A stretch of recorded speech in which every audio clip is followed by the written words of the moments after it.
Hi everybody, welcome to my kitchen. Today I'm going to be making some chicken cutlets with broccoli rabe, hot cherry peppers, and some mozzarella. There's a lot to do. The first thing that I want to do to get ready for this recipe is I want to get my chicken cutlets ready. And in order to do that, I'm going to have to bread them first. So I'm going to go ahead and get that ready, and while I'm doing it, I'm going to actually show you how to do it exactly.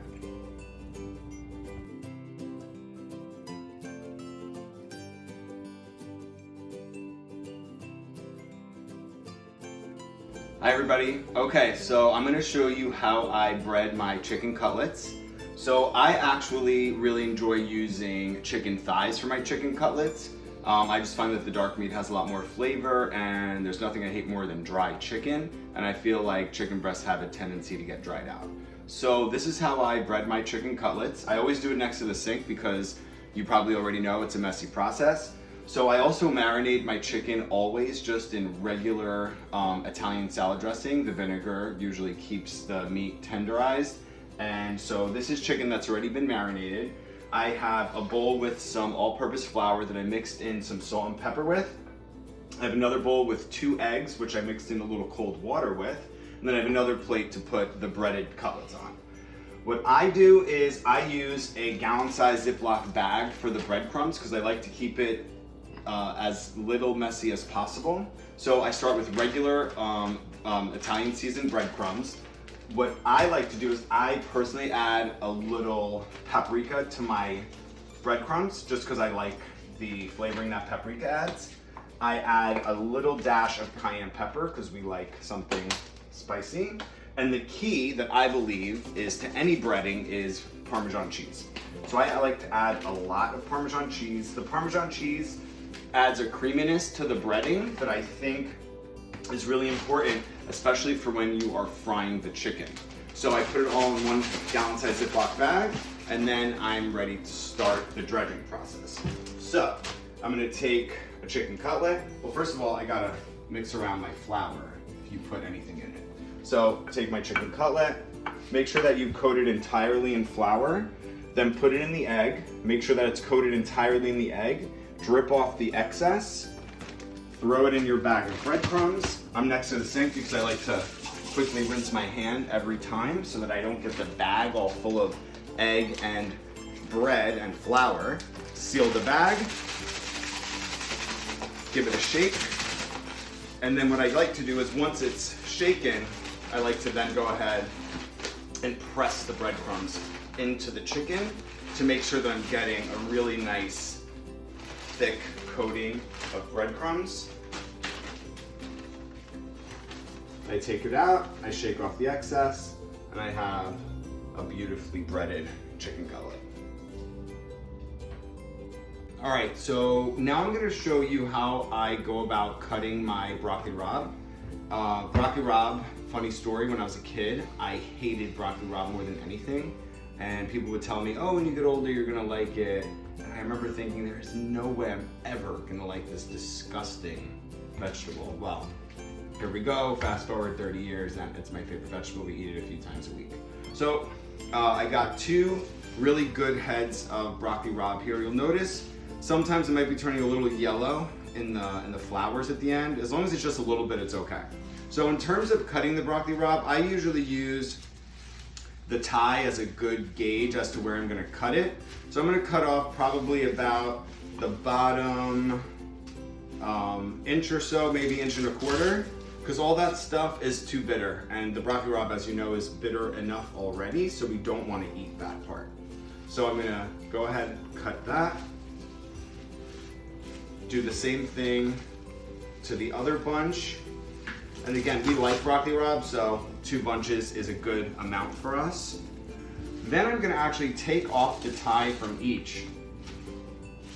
Now, in order to get all of the broccoli rabe, this is a lot of broccoli rabe. In order to get all of it into the frying pan, what I like to do is I actually like to then cut the actual bunch up into either halves or thirds. So this is on the smaller side, but I think I'm still gonna just kind of cut it like that. A few pieces fell. So this way, I'm gonna be able to fit all of my broccoli rabe into my frying pan. This is what I'm actually gonna do into fourths. This was a really big bunch. So now that it's cut, you can see that this is a lot of broccoli rabe. But because I cut it, I'm gonna be able to fit it all into the same frying pan. And what I'm gonna do is I'm actually gonna cook it in halves. So I'll throw the first half in with half of the garlic that I chopped. After it has a chance to wilt down a little bit, then I'll throw in the other half with the other half of the garlic, and then I'll be able to have all of the broccoli rabe in the same pan. So. Okay, so it's time for me to put the broccoli rabe into the garlic and oil. So as you can see, I had about half of my garlic sauteing in the oil, again on medium heat. I don't want my garlic to burn. I'm gonna go ahead and I'm gonna start adding about half of my broccoli rabe. If your broccoli rabe is at all wet, be very careful because the water will cause the oil to pop and I don't want anybody to get burned. So again, I'm gonna go ahead and I'm gonna put about half of my broccoli rabe in there. Then I'm gonna coat the broccoli rabe that I put in there in the garlic and oil that was already in there. Now, I would normally add a little crushed red pepper to that garlic and oil before I added the broccoli rabe. But for this recipe, I'm actually gonna be adding some hot cherry peppers to the broccoli rabe later, because that's what's going to go on top of our chicken cutlets. So all of that broccoli rabe is coated in the garlic and oil. So now I'm going to leave it because I want this broccoli rabe to wilt down because it's going to make room for the rest of it. So now I'm going to leave it to do its thing. I'm actually going to cover it because this will add a lot of oil splatter. So now I also had some olive oil heating in my cast iron skillet. So I'm gonna go ahead and I'm gonna start throwing in my chicken cutlets. So my chicken cutlets are kind of big. So I'm gonna probably just do 2 at a time. So I'm gonna throw in my chicken cutlets there. I'm gonna leave these. This is hot, so I'm gonna make sure not to touch it with my bare hand, but I wanna make sure that my oil is moved around and that both of my cutlets are on a nice bed of oil. So I'm gonna leave those here for a few minutes to cook. Broccoli rabe is gonna wilt down, make space for the rest of it. Those 2 chicken cutlets will cook for about 5 minutes on each side, and then I'll put in the other 2, and I'll be back. All right, so I have my broccoli rabe, everything in the same pan. It's doing really well. It's cooking down nicely. So, Drew, why don't you come in really close on the broccoli rabe? If you can see my stalks here, see how when I smash it with my tongue, it smashes? That means it's almost done, okay? We personally like our broccoli rabe to be soft and a little mushy. Other people like theirs to be a little more firm. By all means, make it as you would like. So what I'm going to do today is I'm going to add some hot cherry peppers to my broccoli rabe. Just regular sliced hot cherry peppers. This might look like a lot, but I actually had a little left over of the cherry tomatoes from my last segment. So I'm going to add it all in there. And that's also going to add the heat to the broccoli rabe that we're looking for, and that's why I didn't add in any of the crushed red pepper earlier. So I'm gonna leave this now. I'm gonna get it all mixed together. I'm gonna leave this to do its thing, because what I would really like is for the heat from the hot cherry peppers to mix in with the broccoli rabe. So I'm gonna go ahead and I'm gonna cover that and let that sit for a couple minutes. My chicken cutlets look like they are about done. They all have a pretty nice scold on them. I'm using a cast iron skillet. So of course, if you're using cast iron skillet, you're gonna get that beautiful scold. So I'm just gonna let these cook for another minute more while the broccoli rabe and the hot cherry peppers kind of get mixed together. What I'm going to do after this is I have my oven preheated to about 375. So I'm going to take my broccoli rabe.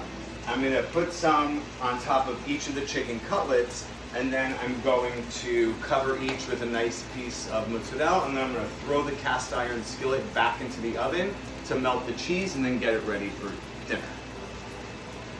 All right, so the broccoli rabe and the hot cherry peppers are just about done. The chicken cutlets are just about done, so I'm ready to kind of put everything together. I want to throw everything in the oven, and then I want to get ready to eat. We're hungry. So, pretty sure. Woo, yeah, that smells good, yeah. The hot cherry peppers are really added a good kick to that broccoli rabe.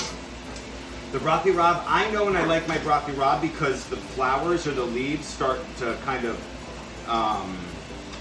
break off and come apart, and I just know for me personally and Drew, that's the way that we like our broccoli rabe. Okay, so I'm going to turn that heat off on the broccoli rabe. It's done. I'm going to turn my heat off on my chicken cutlets. Those are done. I'm going to start assembling them so I can throw them in the oven. The oven is heated, like I said, to about 375. So I'm going to take a little broccoli rabe and I'm going to put some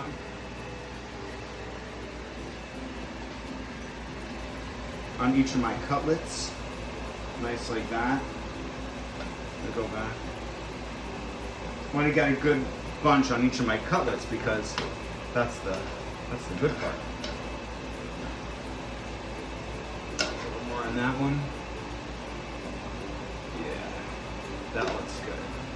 All right, I want to make sure that I get some of those cherry peppers on each of my cutlets as well.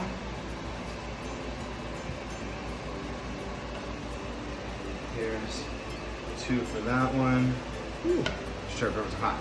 I will tell you, be very careful. Do not use too many cherry peppers. I have made that mistake before, and it can be deadly, if you know what I mean. Tomorrow you will not feel very good if you just eat your chicken cutlets with a bunch of cherry peppers. So I'm going to go ahead, I'm going to cover each of these cutlets. That's a big cutlet. So that cutlet's going to get 1.5 slices of mozzarella there. This was a big one, so I'll put a 1.5 there. All right, this is ready to go into my oven.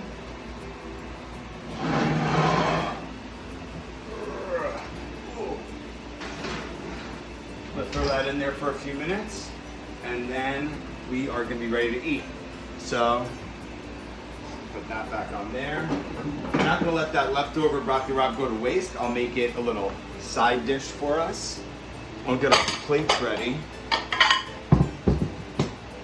This is a really good dish, especially to have again in the summer. It's not too hard. Chicken cutlets are something you can make anytime. I know turning the oven on during the summer isn't the best idea, but it's okay once in a while. All right, so the chicken cutlets have been in the oven for about, I don't know, 3 or 4 minutes. I can see that the mozzarella is melted, so I'm gonna go ahead and take everything out. Turn my oven on first, just to make sure I do that. Ooh. This looks pretty good. All right, so I'm gonna go ahead and I'm gonna plate it.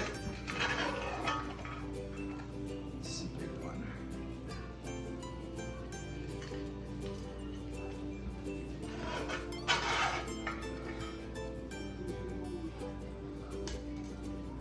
All right. These will be for our second serving. And like I said, I don't want to waste the leftover broccoli rabe that we had. So I'm going to go ahead and make it a little extra side dish.